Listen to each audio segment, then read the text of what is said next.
스티브 잡스는 애플 회사의 핵심 가치 또는 애플의 비전을 홈페이지를 통해서 설명하는 것을 좋아하지 않았다라고 합니다. 회사의 핵심 가치 또는 회사의 비전은 실천하는 영역으로 직원 모두가 공유하는 문화이지 단순히 홈페이지를 통해서 광고하는 것이 아니기 때문입니다. 실제로 아무리 좋은 핵심 가치 또는 회사의 비전을 한 문장으로 멋지게 만들어도 전체 직원들 또는 전체 구성원들의 일상의 직장의 생활 가운데 일상의 삶 속에서 핵심 가치와 비전을 인식하지 못하고 또 그것을 자연스럽게 실천하지 못하면 그냥 좋은 문장에 불과합니다. 하나님께서 저희들에게 주신 것 중에 하나가 하트포드에서 땅끝까지라는 저희 교회의 핵심 가치를 주셨고 저희 교회의 비전을 주셨지만 하트포드에서 땅끝까지라는 이 핵심 가치가 우리 모든 성도님들이 공유하는 문화 또는 우리의 믿음의 생활, 우리의 순간순간마다 삶 속에서 실제로 하트포드에서 땅끝까지를 실천하지 않으면 하나의 문장에 불과한 것과 같습니다. 그래서 최근에 리더십 관련된 책자들을 읽으면 회사의 핵심 가치 또는 회사의 비전이 무엇인가 또 그것을 어떻게 전 직원이 함께 공유할 수 있는가 그 방법에 대해서 자주 언급을 합니다. 몇천 명이 되는 큰 회사 모든 직원들이 하나의 핵심 가치 또는 하나의 비전을 함께 공유할 수 있는 여러 가지 방법 가운데의 한 가지는 회사의 가치와 비전을 끊임없이 반복적으로 직원들에게 알려주는 겁니다. 예를 들어서 잭 웰치 전 GE 회장은 이렇게 말을 합니다. 기업의 핵심 가치는 700번 이상 반복해서 직원들에게 말해야 한다. 나는 메시지를 전달할 때 한 번도 이 정도면 충분하다라고 생각해 본 적이 없다. 나는 기업의 핵심 가치를 700번 이상 반복해서 직원에게 말을 했다. G 전 회장으로서 잭 웰치는 700번 이상 똑같이 핵심 가치를 직원들에게 말을 할 때에 비로소 그것이 직원들 마음과 직원들 생각에 새겨지고 그 새겨진 생각과 비전이 그들 회사의 하나의 문화가 되는 것을 발견했습니다.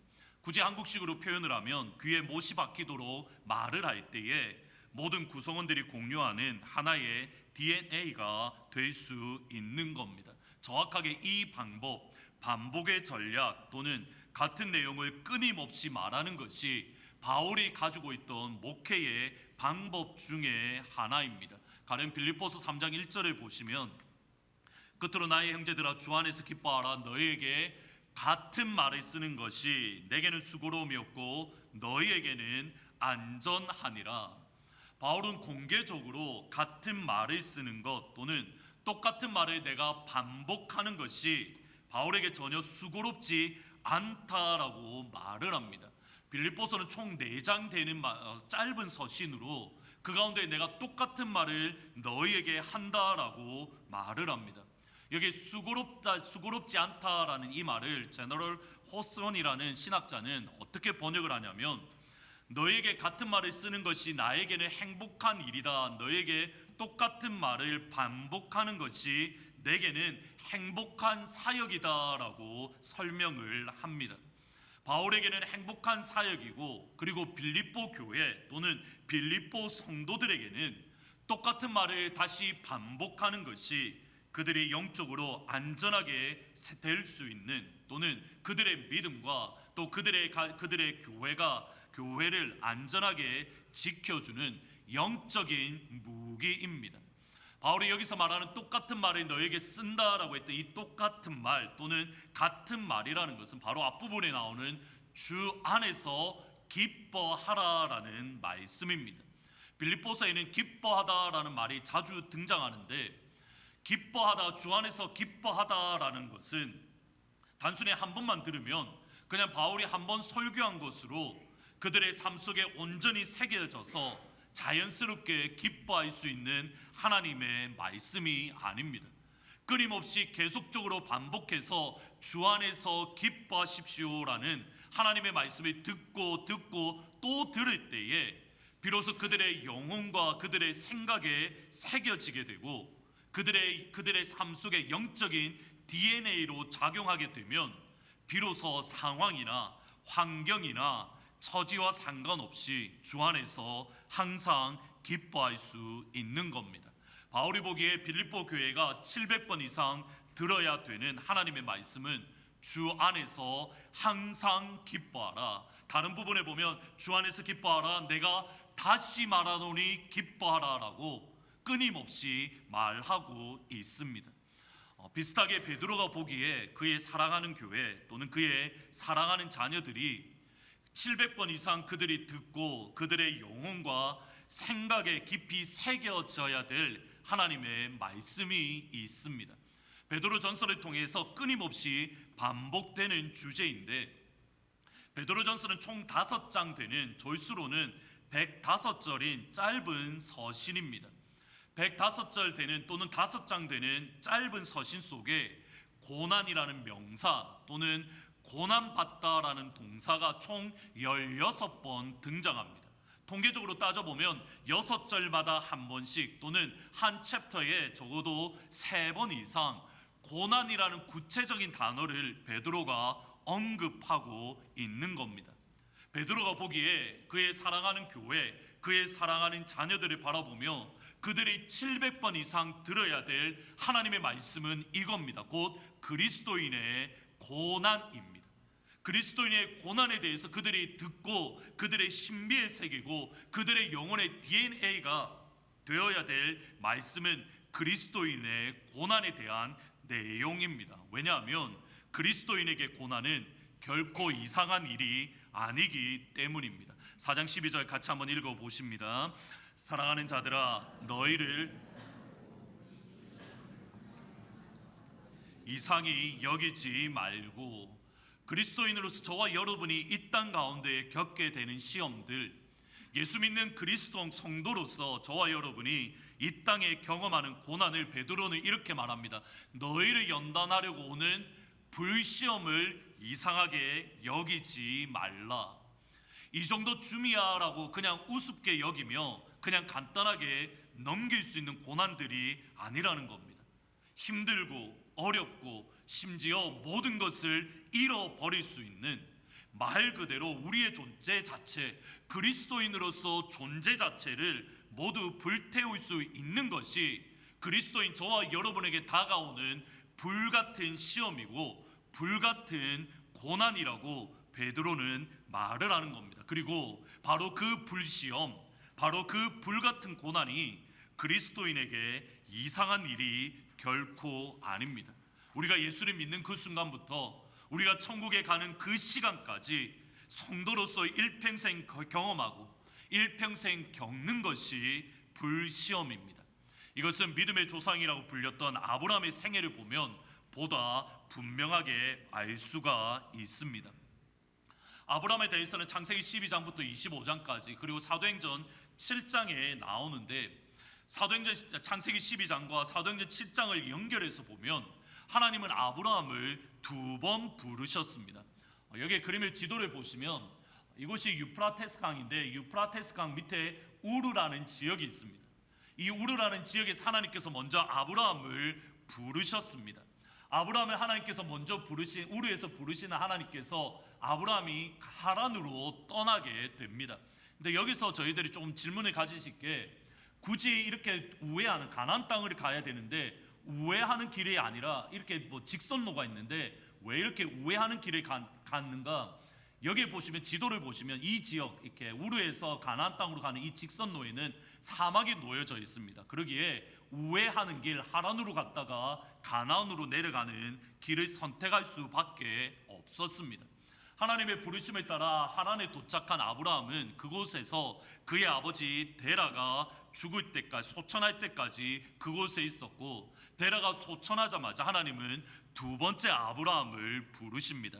여호와께서 아브라함에게 이르시되 너는 너의 고향 친척 아버지의 집을 떠나, 그 다음에 표현을 보셔야 됩니다. 내가 내게 보여줄 땅으로 가라. 내가 너로 큰 민족을 이루고 내게 복을 주어 내 이름을 창대하게 하리니 너는 복이 될지라.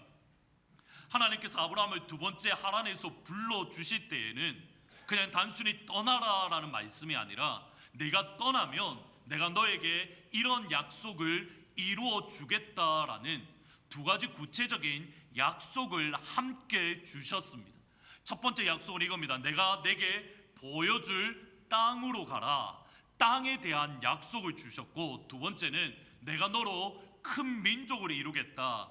자녀 또는 후손에 대한 약속을 주셨습니다. 그리고 아브라함의 삶 속에 땅과 자녀에 대한 하나님의 약속이 이루어질 때에 비로소 너는 복이 될지라, 아브라함은 복의 근원, 복이 될 수 있는 겁니다. 이 순서를 잘 기억하셔야 됩니다. 땅에 대한 하나님의 약속, 자녀에 대한 하나님의 약속이 아브라함에게 이루어질 때에 비로소 아브라함은 너는 복이 될지라, NLT라는 성경에는 You will be a blessing to others, 다른 열방 가운데에 너가 복이 될 것이다 라고 하나님께서 말씀을 주십니다. 그러면 창세기 12장부터 마지막 25장까지 아브라함의 전체 세계는 하나님께서 이 두 약속을 어떻게 이루어 주시는가, 아브라함에게 주셨던 땅과 자녀에 대한 이 약속들이 아브라함의 삶 속에 구체적으로 어떻게 성취되는가, 이것을 보여주는 내용입니다. 따라서 아브라함의 생애는 두 부분으로 나눌 수 있습니다. 12장부터 14장까지는 예전에 15장까지라고 말씀드렸는데 14장이 조금 더 분명할 것 같습니다. 12장부터 14장까지는 땅에 대해서 하나님께서 아브라함에게 약속을 이루어 주시는 과정, 그리고 15장부터 아브라함이 죽는 기사가 나오는 25장까지는 자녀를 이루어 주시는 하나님의 역사를 발견할 수 있습니다. 땅에 대해서 하나님이 이루어 주시는 것, 자녀에 대해서 하나님이 성취해 주시는 것. 먼저 아브라함에게 땅을 주시겠다라는 하나님의 약속이 이루어지는 과정을 보실 필요가 있습니다. 하나님께서 너에게 땅을 주겠다라는 이 약속을 주셨는데, 이 약속을 믿고 아브라함이 하란을 떠나서 가나안 땅에 도착을 했습니다. 하나님의 약속을 붙들고 가나안 땅으로 도착했을 때에 아브라함이 보았던 것이 있고 아브라함이 경험한 것이 있습니다.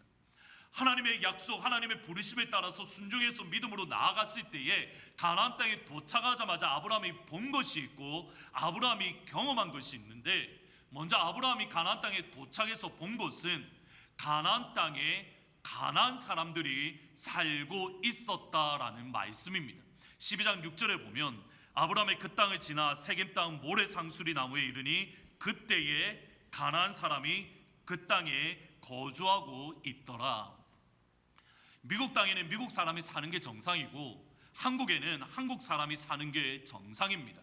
그러기에 저희들은 이 표현 가나안 땅에 가나안 사람이 살고 있다, 지극히 정상적인 표현입니다. 그런데 저희들이 보기에 지극히 정상적이고 지극히 평범한 이 표현이 아브라함에게 있어서는 대단히 위험의 위기이고 영적인 위기이며 심지어 하나님을 믿는 믿음의 위기의 표현이 그때의 가나안 사람이 그 땅에 거주했다라는 말입니다.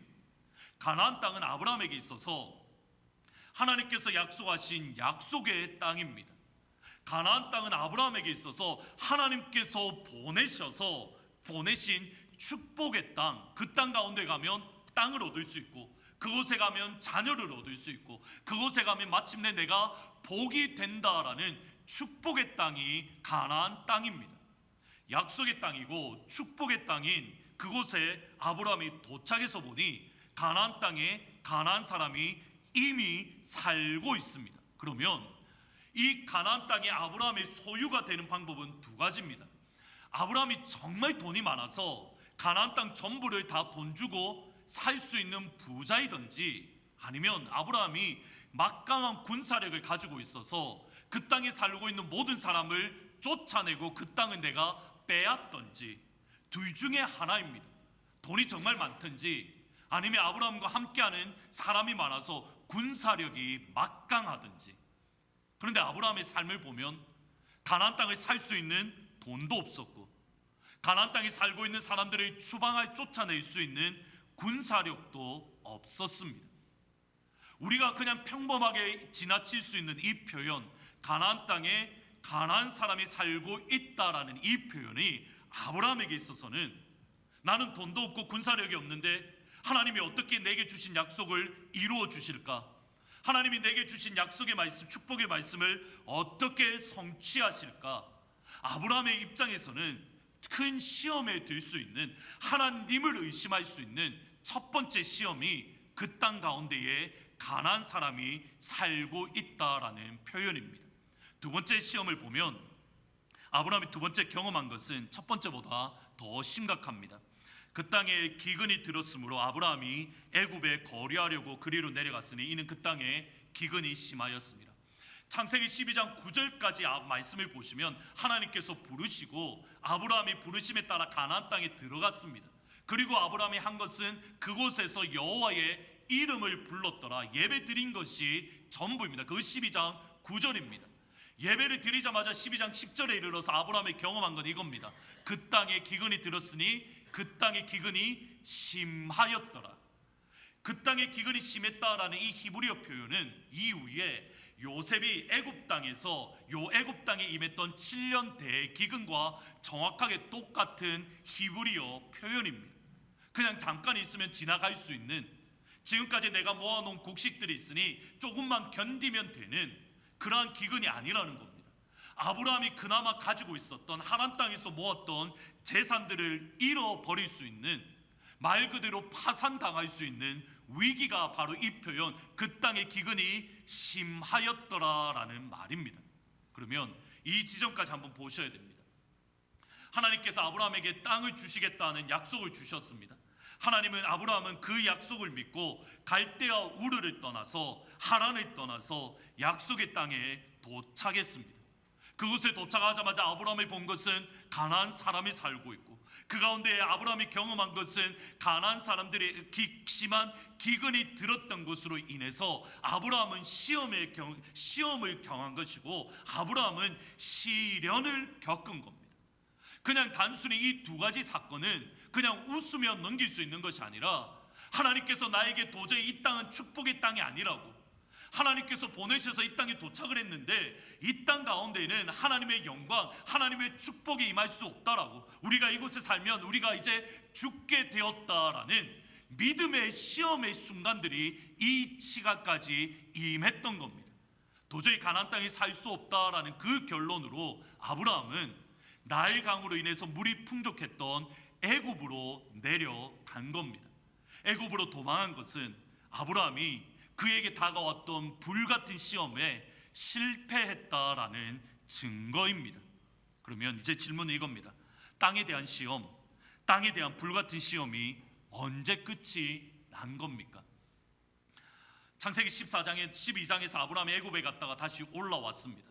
그리고 창세기 14장에 넘어가시면 이곳에 사실은 이렇게 지도가 안 나오는데, 아까 아브라함이 떠났던 하란 땅, 그곳이 시날 땅 바벨론이라는 지역인데, 그곳에 있는 왕을 중심으로 4개의 군대가 가나안 땅을 정복하러 내려왔습니다. 이렇게 해서 내려와서 이곳이 소돔과 소아의 지역인데, 이곳에서 롯을 포로잡고 4개의 가나안 군대 왕들을 물리치고 이곳에서 사람들과 재산과 심지어 조카 롯까지 뺏어서 다시 그들의 고향 가나안 바벨론으로 돌아가는 과정입니다. 그의 조카 롯이 잡혔다라는 소식을 들었을 때에 아브라함의 반응을 한번 주의 깊게 보실 필요가 있습니다. 같이 한번 읽어보시겠습니다. 아브라함이 그의 조카가 사로잡혔음을 듣고 단까지 쫓아가서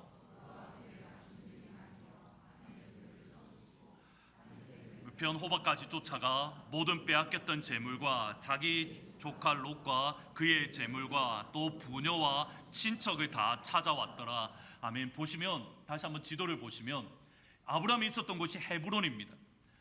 바벨론의 왕들이 여기서 쳐들어와서 승리한 이후에 다시 돌아가는 길 가운데 아브라함이 헤브론에서 그 소식을 듣고 단까지 쫓아가서 그 군대를 쳐부수고 조카 롯과 그리고 재산과 이 땅 가운데 뺏겼던 많은 사람들, 포로로 잡아가는 많은 사람들을 다시 찾아서 가나안 땅으로 돌아왔습니다. 근데 보셔야 됩니다. 아브라함이 단까지 쫓아갔던 이 시점에 가나안에는 왕이 있었습니다. 여전히 가나안 땅, 물론 전쟁에서 패했지만 여전히 가나안 땅에는 왕이 있었습니다. 그러면 보셔야 됩니다. 지금 이 시점에 아브라함이 단까지 쫓아가서 모든 재산을 찾아왔던 이 시점에 가나안 땅을 보호하고 가나안 땅을 지키고 가나안 땅을 세우고 있는 사람은 누구입니까? 가나안 왕이 아니라 아브라함입니다. 그 말의 뜻은 아브라함이 이 시점에는 가나안 땅을 지키는 왕으로서 그 역할을 신실하게 감당하고 있었다라는 의미입니다.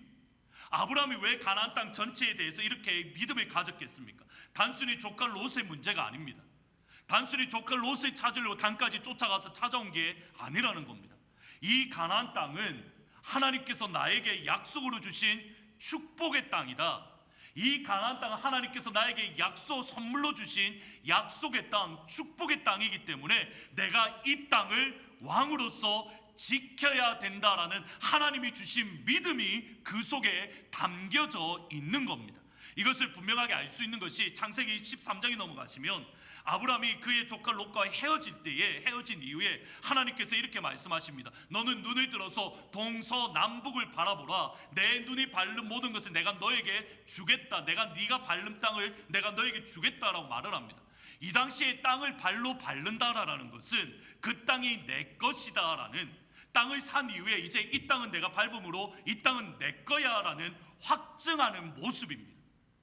아브라함은 이 시점을 전후로 해서 가나안 땅은 내 땅이야, 가나안 땅은 하나님께서 나에게 선물로 주신 땅이야, 가나안 땅은 나에게 하나님께서 약속으로 주신 땅이야, 따라서 이 땅은 내가 지켜야 돼, 이 땅은 하나님의 선물로 주신 땅이니 이 땅 백성은 내가 보호해야 돼. 비록 나는 연약하지만 하나님께서 나에게 믿음을 주시면 나는 승리할 수 있다라는 분명한 믿음, 분명한 확신, 이 땅은 하나님이 나에게 주셨다라는 분명한 확신이 그 가운데에 놓여져 있었다라는 겁니다. 그 믿음으로 바벨론의 연합군대와 공격해서 모든 빼앗겼던 것들을 찾아올 수 있었습니다. 보셔야 됩니다. 언제 땅에 대한 시험이 끝났습니까? 이 땅은 하나님께서 나에게 주신 약속의 땅이야. 이 땅은 하나님께서 나에게 선물로 주신 축복의 땅이야. 하나님께서 나에게 주셨다라는 믿음이 어떠한 상황 가운데에서도, 그 땅 가운데 기근이 오든 아니면 그 땅 가운데 외국 군대가 침입했든 상황과 상관없이 하나님께서 나에게 주신 땅이라는 믿음을 가질 때에 비로소 땅에 대한 시험이 마무리가 되었던 겁니다. 이 이후에 창세기 15장부터 마지막 25장까지는 자녀에 대한 시험이 시작되는 겁니다. 아브라함은 땅에 대한 믿음을 가졌을지는 몰라도 자녀에 대한 믿음을 가지지 못했습니다. 그래서 창세기 15장에 넘어가시면 땅에 대한 믿음을 가진 아브라함이, 하나님, 땅은 내가 가지고 있는데 이 땅을 물려줄 자녀가 없습니다. 지금 나에게 있는 사람은 나의 종 엘리에셀입니다 라고 말할 정도로 자녀에 대한 믿음이 그 속에 없었습니다. 창세기 16장으로 넘어가시면 비로소 어떤 일들이 일어나냐면 아브라함이 자녀를 가지지 못한다라는 마음을 가졌을 때에 그의 종 하갈을 통해서 16장에서 이스마엘을 가졌습니다. 이때가 언제냐면 가나안 땅에 들어간 지 10년째 되던 해입니다. 10년 동안 아브라함이 기다렸을 때에 땅은 하나님께서 나에게 주셨을지언정 자녀는 나에게 아직 주지 않았기 때문에 자녀에 대한 믿음이 굳건하지 않았기에 이스마엘이라는 하갈을 통해서 이스마엘을 가졌습니다. 그러나 이스마엘은 하나님의 약속의 자녀가 아닙니다. 15년을 더 기다린 끝에 하나님은 아브라함에게 이삭을 선물로 주셨습니다. 이때가 언제냐면 가나안 땅에 들어간 지 25년 만입니다.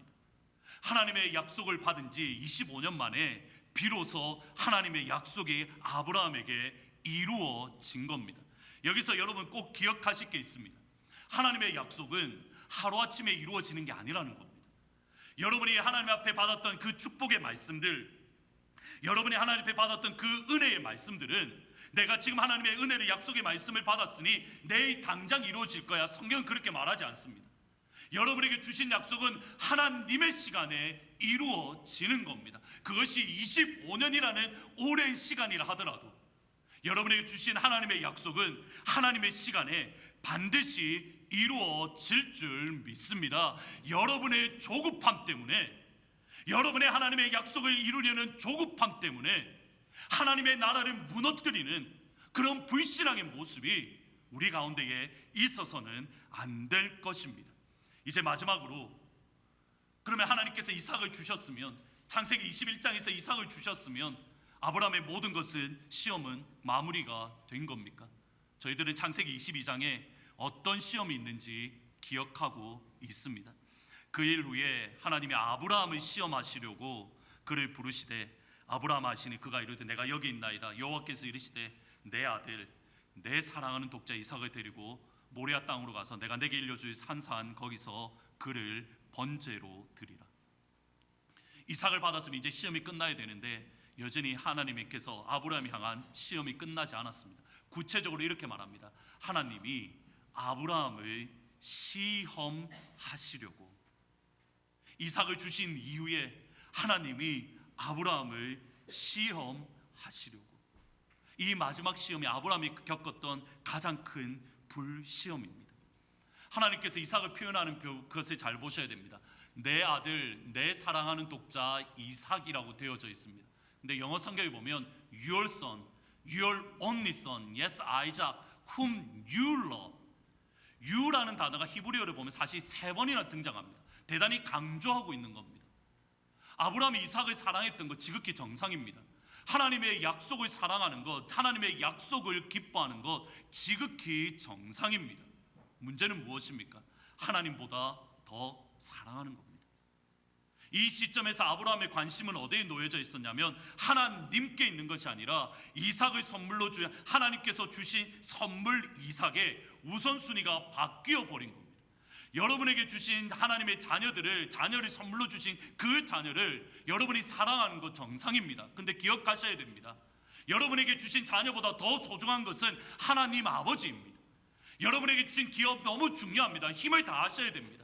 여러분의 주신 기업에서, 사업처에서, 직장에서, 가정에서 정말 힘을 다해서 사고하셔야 됩니다. 그러나 그 기업을 주신 하나님을 더 사랑해야 되고, 그 자녀를 주신 하나님을 더 기뻐해야 되고, 그 기업을 주신 하나님 아버지를 더 사랑해야 되는 겁니다. 아브라함 우선순위가 바뀌었습니다. 아브라함은 이삭을 하나님보다 더 사랑했습니다. 그러기에 이삭을 번제로 바치라는 하나님의 마지막 시험이 그에게 놓여져 있었습니다. 이때 아브라함의 반응을 보셔야 됩니다. 이삭을 바치라는 하나님의 말씀에, 이해할 수 없는 하나님의 말씀에 아브라함은 2번 생각하지 아니하고 다음날 일찍 하나님의 말씀대로 모리아 산으로 출발했습니다. 그리고 이삭을 잡으려고 칼을 들었습니다. 이때 하나님이 하시는 말씀을 잘 보셔야 됩니다. 사자가 이르시되 그 아이에게 내 손을 대지 말라, 그에게 아무 일도 하지 말라. 내가 내 아들 내 독자까지 아끼지 아니하였으니 내가 이제야 내가 하나님을 경외하는 줄을 알았노라. 이제야 네가 나를 경외하는 줄을 알았노라. 아브라함을 향한 하나님의 말씀 언제 이루어진 겁니까? 모리아 산입니다. 아브라함에게 이삭을 주셨던 그 시점이 아니라 아브라함이 이삭을 하나님 앞에 바치려 했던 모리아 산에서 비로소 하나님의 약속이 온전히 성취되었습니다. 그리고 그가 아십니까? 아브라함에 향한 하나님의 약속이 비로소 성취되었을 때에 아브라함에 향한 모든 불시험이 마무리되었던 겁니다. 여기까지 보셔야 됩니다. 아브라함이 가나안 땅에 들어와서 이삭을 바치려고 했던 그 시간, 41년이 넘는 시간 동안 아브라함이 경험했던 건 무엇입니까? 시험입니다. 하나님의 말씀을 듣고 하나님의 말씀에 순종해서 갈대아우로 하나님 떠난 그 순간부터 창세기 22장에 이삭을 바치는 그 순간까지 아브라함이 경험했던 것은 축복이 아닙니다. 아브라함이 경험했던 것은 불시험입니다. 그것도 시간이 갈수록 더 큰 불시험이었습니다. 그리고 그거 아십니까? 아브라함이 향한 불시험이 끝났을 때 비로소 창세기 25장, 24장에서 이 말씀이 임합니다. 24장 1절에 보면, 죄송합니다, 제가 안 썼습니다. 24장 1절에 보면 이렇게 합니다. 아브라함이 나이가 많아 늙었고 여호와께서 그의 범사에 복을 주셨더라. 창세기에 한번 아브라함의 생애를 보십시오. 아브라함이 하나님께서 복을 주셨다 24장 1절 딱 한 번 나옵니다. 그 이전에 아브라함에게 복을 주셨다라고 되어 있지 않고 이삭을 바쳤던 그 순간에 비로소 하나님께서 아브라함의 범사에 복을 주셨더라. 시험을 모두 다 마무리 지으니 그때의 하나님의 약속의 말씀이 아브라함에게 실제로 충만하게 임한 겁니다. 아브라함이 시험을 받지 않았던 게 아니라는 겁니다. 하나님의 말씀에 순종해서 그가 마지막 순간까지 그가 경험했던 것 시험이었습니다.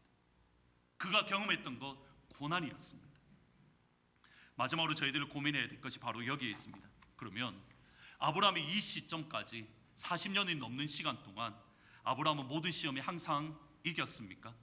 아브라함은 모든 불같은 시험, 모든 고난과 모든 어려움을 항상 승리했습니까? 아브라함은 실패한 적이 한 번도 없었습니까? 아브라함은 넘어진 적이 한 번도 없었습니까? 저희들은 결코 아닌 것을 잘 알고 있습니다. 아브라함은 모든 시험과 모든 고난을 넉넉히 승리했던 완벽한 사람이 아닙니다. 아브라함은 약속의 땅 가나안 땅을 버렸고 애굽으로 도망갔습니다. 애굽에서 부인 사라를 누나로 속이며 거짓으로 목숨을 구걸했습니다. 하나님의 약속을 믿지 못하고 하갈을 통해서 이스마엘을 가졌습니다. 아브라함은 불시험을 믿음으로 견디며 믿음으로 승리했던 것보다 불시험에 실패하고 불시험에 넘어지고 불시험으로 영적인 침체를 겪었던 시간들이 더 많이 있었습니다. 그리고 여기에 하나님의 백성인 저와 여러분에게 소망이 있습니다. 창세기 17장 5절 말씀 같이 한번 읽어보십니다. 17장 5절입니다. 한 점 제가 읽어드리겠습니다. 17장 5절에 보면 이제후로는 내 이름을 아브라함이라 하지 아니하고 아브라함이라 하리니 그 다음 표현이 중요합니다. 이는 내가 너를 여러 민족의 아버지가 되게 함이라. 이는 내가 여러 민족의 아버지가 되게 함이라. 혹시 성경을 찾아보시겠습니다. 창세기 17장 5절입니다. 창세기 17장 5절 말씀입니다.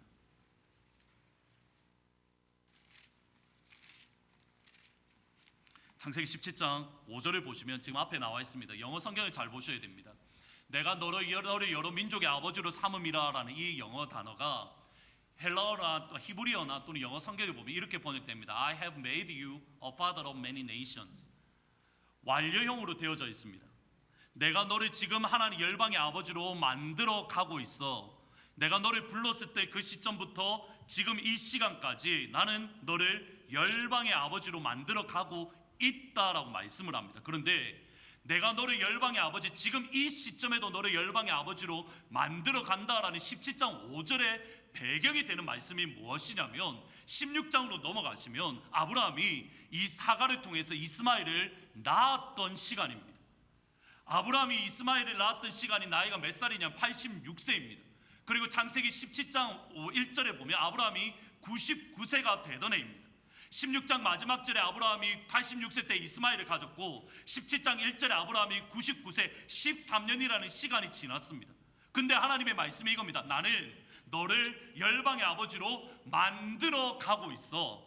나는 너를 열방의 아버지로 만들었어. 또는 너를 열방의 아버지로 만들어 갈 거야가 아니라 나는 너를 지금 창세기 12장 1절에서부터 지금 이 순간까지 너를 열방의 아버지로 만들어 가고 있다라고 말씀합니다. 그러면 나는 너를 열방의 아버지로 만들어 가고 있다라는 이 시점 가운데에 이스마엘이 가졌던 13년의 시간이 역시 포함이 되는 겁니다.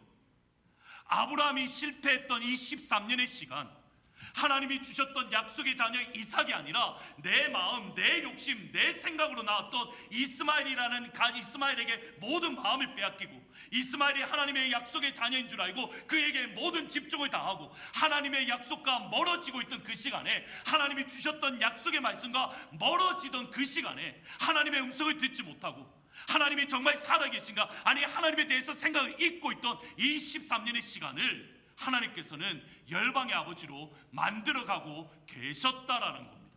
이렇게 표현할 수 있습니다. 너는 실패해도 나는 실패하지 않아. 너는 13년 동안 너는 나를 멀리하고 나를 버렸을지라도 나는 너를 버리지 아니하고 나는 결코 실패하지 않아. 나는 너를 끝까지 열방의 아버지로 만들어 가고 있는 거야. 네가 성공할 때든지 네가 넘어질 때든지 네가 나와 가까이 할 때이든지 네가 나를 멀리 할 때이든지 너의 신앙 상태와 상관없이 너의 영적인 상태와 상관없이 나는 너에게 이루어준 그 약속을 점점점 이루어 가고 있어. 그리고 마침내 22장에서 이제야 네가 나를 경외하는 줄을 알았노라. 무엇인지 보이십니까? 하나님께서 여러분에게 주신 약속은 여러분에게 놓여져 있는 게 아니라는 겁니다. 우리에게 다가오는 그리스도인에게 다가오는 모든 시험들 가운데에 넘어집니다. 하나님으로부터 멀어질 때가 많이 있습니다. 정말 하나님이 살아계신가 우리 가운데 의심이 들 때가 많이 있습니다. 그렇지 않으십니까? 저는 지금도 한 번씩 의심의 마음이 듭니다. 정말 하나님이 살아계시다면 어떻게 이런 일을 하실 수 있을까? 하나님이 살아계시다면 어떻게 하나님의 교회 가운데 이런 일을 일으키실까? 하나님의 자녀들 가운데 어떻게 이렇게 아프게 하실까? 그런데 하나님은 이렇게 말씀합니다. 너는 나에게 멀어져도 나는 너를 포기하지 않고 너에게 주었던 약속을 내가 반드시 이루어 줄 것이야. 여러분이 주신 하나님의 약속은 여러분의 능력으로 되는 것이 아니라 하나님의 능력, 하나님의 주권적인 역사로 이루어지는 줄 믿습니다. 이것이 저와 여러분이 주신 하나님의 약속입니다. 베드로전서 4장 14절에 보면 영광의 영, 너희가 예수의 이름으로 욕받을 때에 복이 있다. 왜냐하면 영광의 영, 하나님의 영이 너희 위에 있기 때문이다. 하나님의 영이 우리 위에 놓여져 있기 때문에 저와 여러분이 가져야 될 신앙의 모습은 4장 19절 말씀입니다. 그러므로 하나님의 뜻대로 고난받는 자들은 또한 선을 행하는 가운데에 그 영혼을 미쁘신 창조주, 믿을 수 있는 하나님 아버지께 그 영혼을 의탁할지어다. 여러분은